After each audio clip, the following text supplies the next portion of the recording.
My work with Korea is incredibly stimulating.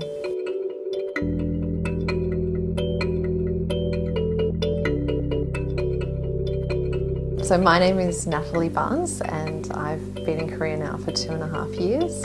I'm actually here working in the Australian Embassy and I work as the second secretary in the economic team in the embassy here.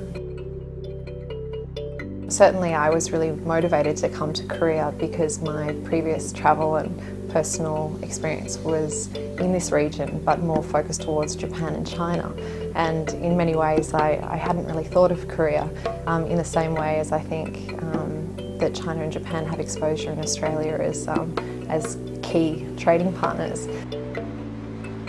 I just think this is the place to be, and I think that the enormous social change that Korea has gone through over the last lifetime, going from an aid recipient to an aid donor, it's the only country to have ever done that, just shows how their development has been remarkable.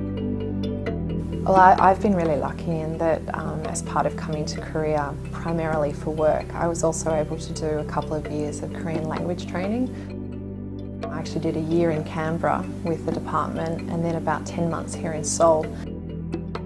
I did a semester at a local university here, which was fabulous. After my experience in Japan, having studied it for 10 years, and I still find the Chinese characters very difficult to remember, I think the accessibility of the Korean language is actually really positive. I think the energy of this place always motivates me and sustains my interest in the work.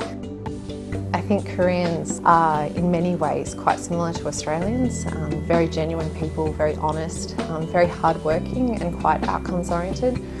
So I certainly find it very rewarding to work with Koreans on joint projects.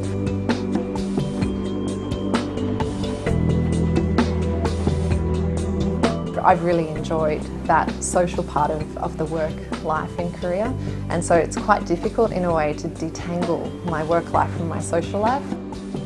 Probably sounds a bit lame, but my life is kind of my work in Korea.